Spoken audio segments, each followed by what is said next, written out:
하나님의 말씀 열왕기상 15장 9절로 24절 한 절씩 교독을 합니다. 이스라엘 왕 여로보암 제20년에 아사가 유다 왕이 되어 예루살렘에서 41년을 치리하니라. 그 모친의 이름은 마아가라 아비살롬의 딸이더라. 아사가 그 조상 다윗같이 여호와 보시기에 정직하게 행하여 남색하는 자를 그 땅에서 쫓아내고 그 열주에 지은 모든 우상을 없이 하고 또 그 모친 마아가가 아세라에 가증한 우상을 만들었으므로 태우의 위를 피하고 그 우상을 찍어서 기드론 시내가에서 불살랐으나 오직 산당은 없이 하지 아니하니라. 그러나 아사의 마음이 일평생 여호와 앞에 온전하였으며 저가 그 부친의 구별한 것과 자기의 구별한 것을 여호와의 전에 받들어 드렸으니 곧 은과 금과 기명들이더라. 아사와 이스라엘 왕 바하사 사이에 일생 전쟁이 있으리라. 이스라엘 왕 바하사가 유다를 치러 올라와서 라마를 건축하여 사람을 유다 왕 아사에게 왕래하지 못하게 하려 한지라. 아사가 여호와의 전 곳간과 왕궁 곳간에 남은 은금을 몰수히 취하여 그 신복의 손에 붙여 다메섹에 거한 아람 왕 헤시온의 손자 다브림몬의 아들 벤 하닷에게 보내며 가로되 나와 당신 사이에 약조가 있고 내 부친과 당신의 부친 사이에도 있었느니라. 내가 당신에게 은금 예물을 보내었으니 와서 이스라엘 왕 바하사와 세운 약조를 깨뜨려서 저로 나를 떠나게 하라 하매 벤 하닷이 아사 왕의 말을 듣고 그 군대 장관들을 보내어 이스라엘 성들을 치되 이연과 단과 아벨 벳 마가와 긴네렛 온 땅과 납달리 온 땅을 쳤더니 바하사가 듣고 라마 건축하는 일을 거치고 디르사에 거하니라. 이에 아사 왕이 온 유다에 영을 내려 한 사람도 모면하지 못하게 하여 바하사가 라마를 건축하던 돌과 제목을 가져오게 하고 그것으로 베냐민의 게바와 미스바를 건축하였더라. 아사의 남은 사적과 모든 권세와 무릇 그 행한 일과 성읍을 건축한 것이 유다왕 역대 지략에 기록되지 아니하였느냐. 그러나 저가 늙을 때에 발에 병이 있었더라. 아사가 그 열조와 함께 잠에 그 열조와 함께 그 조상 다윗의 성에 장사되고 그 아들 여호사밧이 대신하여 왕이 되니라. 하나님의 말씀입니다. 오늘 저는 열왕기상 15장 9절로 24절을 본문으로 시작은 좋았으나 그 끝은 이란 제목으로 말씀을 나누고자 합니다. 오늘 본문 말씀은 남왕국 유다 왕국의 네 번째 왕인 아사왕 이야기입니다. 아사하니까 우리 교회 어느 집사님 강아지 이름이 생각이 납니다. 거기도 아사였습니다. 이 본문은 이번 주일 우리 교회가 구역 모임으로 가지게 되는데 그 구역 모임의 본문 말씀이기도 합니다. 미리 여러분들 한번 공부하는 것으로 생각하시면 더 좋습니다. 아사는 솔로몬의 정손이요 르호보암 왕의 손자요 그리고 아비암의 아들입니다. 열왕기상 15장 10절 보면 남왕국 유다 왕들의 소개의 특징은 항상 그 어머니가 누구인지를 밝히는 것입니다. 굉장히 의미가 있다고 했습니다. 요즘도 유대인들은 그 사람이 유대인인가 아닌가를 결정할 때 항상 아버지가 유대인 소용없습니다. 아버지가 타인종이라도 어머니가 유대 혈통이면 유대인으로 인정받습니다. 그만큼 어머니의 역할이 중요하다는 말이겠죠. 그래서 항상 유다 왕의 소개 때에 그 어머니를 밝힙니다. 여기 보니까 그의 어머니가 마아가 아비살롬의 딸이라 이렇게 되어 있습니다. 여러분 어제도 우리가 비슷한 것을 보았지 않습니까? 열왕기상 15장 2절에 아사의 아버지 아비암에 대하여 어떻게 소개하냐면 그의 모친의 이름은 마가요 아비살롬의 딸이더라 라고 그렇게 되어 있습니다. 어떻게 손자에 대하여서 그의 모친의 이름은 마가 아비살롬의 딸이더라 라고 말할 수 있을까? 여러분, 우리 한 번 더 복습을 하면요, 여기 아비살롬은 압살롬을 조금 풀어놓은 이름입니다. 압살롬을 뜻합니다. 사무엘하 14장에 보면 압살롬의 딸의 이름은 다말입니다. 그런데 어떻게 마가일까요? 이것을 우리가 같은 본문이 기록된 역대하 13장을 통하여서 해결했습니다. 역대하 13장 2절 보면 마가는 기브아 사람 우리엘의 딸이라고 되어 있습니다. 자, 이것을 어떻게 해결할까요? 압살롬의 딸 다말이 기브아 사람 우리엘과 결혼하였고 그 사이에서 난 딸 이름이 마가인 것입니다. 그리고 그 마가가 르호보암 왕과 결혼하여 그 사이에 낳은 아들이 아비얌인 것입니다. 그렇다면 마가는 아사 왕에게는 어떤 관계가 되겠습니까? 바로 할머니가 되는 것입니다. 그리고 압살롬에게는 손녀딸이 되는 것입니다. 외손녀딸이 되는 것입니다. 그런데 왜 아사의 모친이며 아비살롬의 딸이라고 되어 있을까? 제가 어제도 말씀드렸지만 이것은 히브리어의 특성 때문에 그렇습니다. 히브리어에는 아들, 딸, 그리고 아버지, 어머니라는 단어는 있는데 손자, 손녀, 할아버지, 할머니라는 단어는 없습니다. 아버지도 아버지, 할아버지도 할아버지, 정조 할아버지도 아버지, 그렇게 되는 것입니다. 딸도 딸, 손녀딸도 딸, 이렇게 표기가 되는 것입니다. 그래서 문맥을 보면서 아하, 이거는 딸이구나, 아하, 이거는 손녀딸이구나, 이것은 아버지구나, 이것은 할아버지구나 라는 것을 우리가 알게 되는 것입니다. 아사는 그의 조상 다윗의 행위를 따라서 여호와 보시기에 선을 행했다고 되어 있습니다.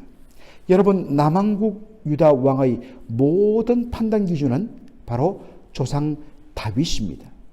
다윗과 같이 행하느냐, 아니면 다윗의 마음을 버리고 악한 길로 갔느냐, 그 판단 기준이 다윗인 것입니다. 어제도 말했지만 신약 시대를 살아가는 우리 모든 성도들의 유일한 바로 기준은 예수 그리스도이십니다.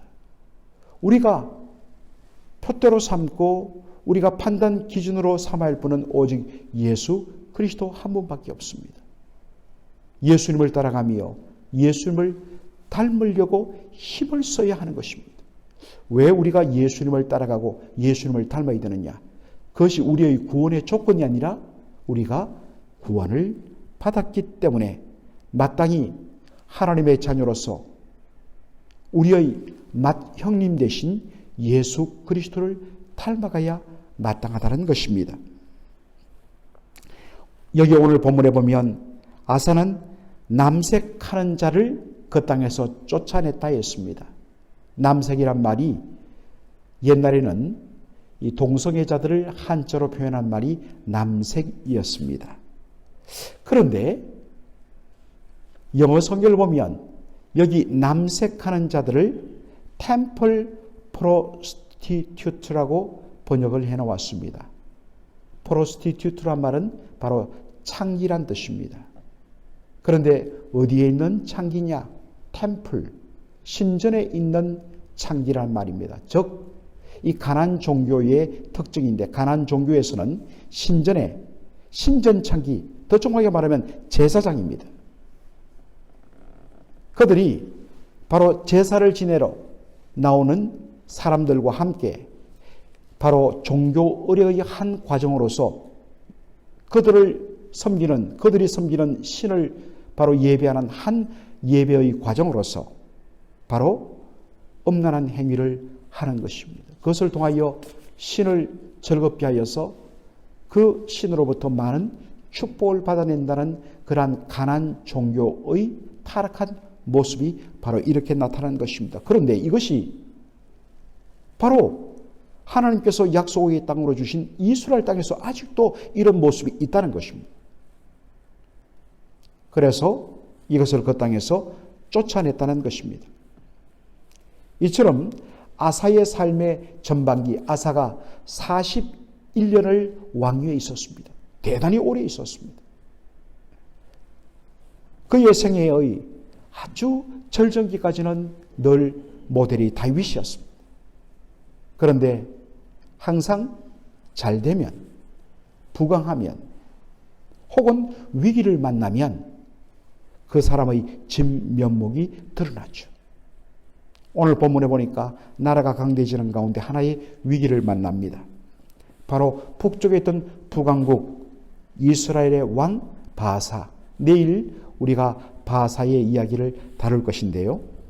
이 바사가 라마의 요새를 건축하는 일이 일어납니다. 여러분, 라마가 어디냐면 바로 예루살렘 바로 가까운 거리에 위치한, 바로 북쪽에 위치한 동네 이름이 라마입니다.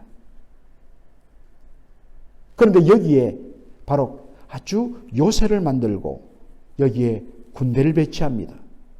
왜 그랬을까? 바로 백성들이 예루살렘으로 가서 성전에서 하나님 앞에 예배드리는 것을 가로막기 위한 목적으로 그렇게 한 것입니다. 그러자 아사가 어떻게 합니까? 자신의 왕궁과 여호와의 성전의 곳간에 두었던 모든 은금들을 싹싹 끌어 모아다가 저 북쪽에 있는 아람 왕, 오늘날 시리아 아람 왕 벤하닷에 가서 바칩니다. 그리고 당신이 바하사와 맺은, 북왕국 이스라엘의 왕 바하사와 맺은 그 조약을 깨뜨리고 나와 언약을 맺자, 나와 조약을 맺자. 그리고 그 바하사를 공격해달라.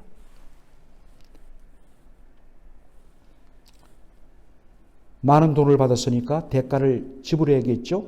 그래서 아람 왕 벤하닷이 뒤통수를 칩니다. 북왕국 이스라엘 곳곳을 갈릴리를 중심으로 그 땅을 공격합니다.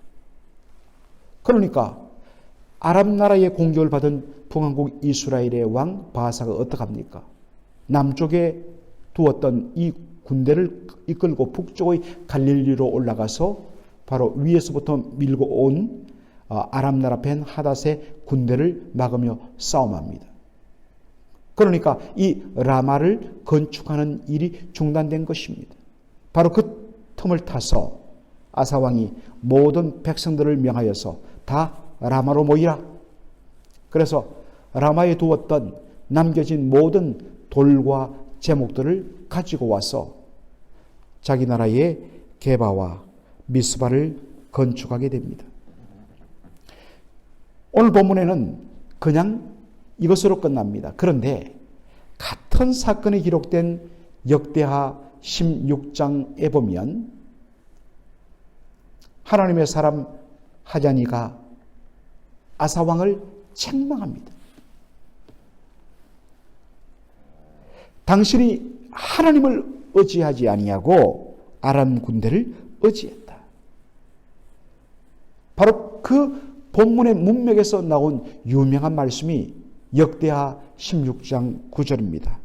하나님은 온 땅을 두루 감찰하사 전심으로 자기를 찾는 자에게 능력 베풀기를 원하시는 하나님이다. 바로 그 우리가 기도할 때에 자주 우리가 인용하는 말씀, 이것이 바로 아사왕을 책망하기 위하여 주신 말씀이란 것입니다. 하나님은 오늘도 온 땅을 두루 감찰하사 살피면서 전심으로 하나님을 찾고 구하는 자에게 능력 베풀기 위하여 모든 것 준비하고 찾아보신다는 것입니다. 그런데 아사가 어떡합니까?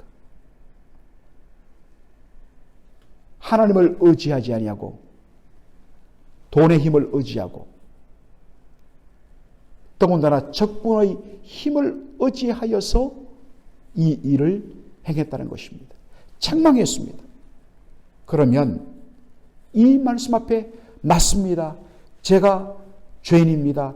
회개합니다. 하고 하나님 앞에 엎드려야 되는데 힘이 강대진 아사왕이 뭐라고 말합니까? 어디 감히 나한테 훈계질이야. 저놈을 당장 감옥에 넣어라. 그렇게 된 것입니다. 오늘 본문 마지막에 보면 아사왕 말년에 발에 병이 들었다 했습니다. 그리고 그것으로 끝납니다. 죽는 것으로 끝납니다.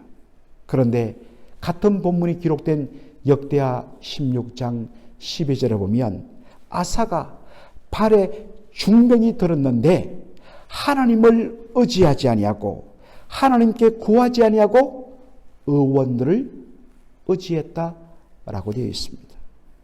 진정한 믿음은 의사나 약을 찾지 아니하고 오직 하나님 고쳐주실 줄로 믿습니다 라고 말하는 것이 참된 믿음은 아닙니다. 왜? 하나님은 우리의 치료를 위하여 하나님께서 의사들을 주셨고 의료기구들을 주셨고 그리고 많은 선진 의료 치유 기술들을 허락해 주셨고 좋은 약들을 만들어 주셨기 때문입니다. 그것도 하나님의 바로 은총의 일부분입니다. 그것을 우리는 일반 은총이라고 그러는데 그것을 당연히 누려야 됩니다. 그러나 우리의 병에 대하여서 우리의 근본적인 고백은 무엇입니까? 하나님이 고쳐주셔야 합니다. 하나님께서 이 의사의 손을, 이 약을 하나님 사용하셔야 제가 낫습니다. 그들은 수단일 뿐 고치시는 분은 오직 누구라고요? 하나님 한 분이십니다. 라고 믿음의 고백을 해야 하는 것입니다. 그런데 아사는 마음이 강팍해져서 하나님께 구하지 아니하고 인간 의사들만 의지했다는 것입니다. 그렇게 해서 발병이 나서 한 2년간 정말 무시무시한 고통을 당하다가 결국에는 죽고 맙니다. 참으로 아사의 삶이 우리에게 많은 교훈과 도전을 줍니다. 여러분, 오늘 여러분이 당면한 문제들이 있을 것입니다.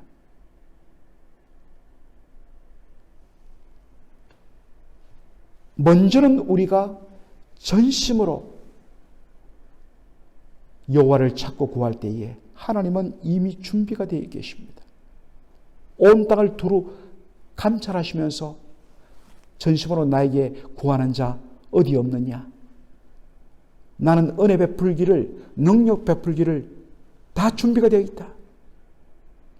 그 약속의 말씀 붙들고서 오늘 전적으로 하나님 열어주십시오. 도와주십시오. 라고 구해야 할 것입니다.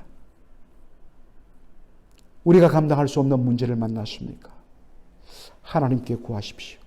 오늘 이 새벽에 바로 하나님께서 우리에게 주신 응답의 약속의 말씀인 줄 붙들고 하나님은 온 땅을 두루 감찰하사 오늘도 전심으로 자기를 찾고 구하는 자에게 은혜 베풀기를 원하시는 분이시다.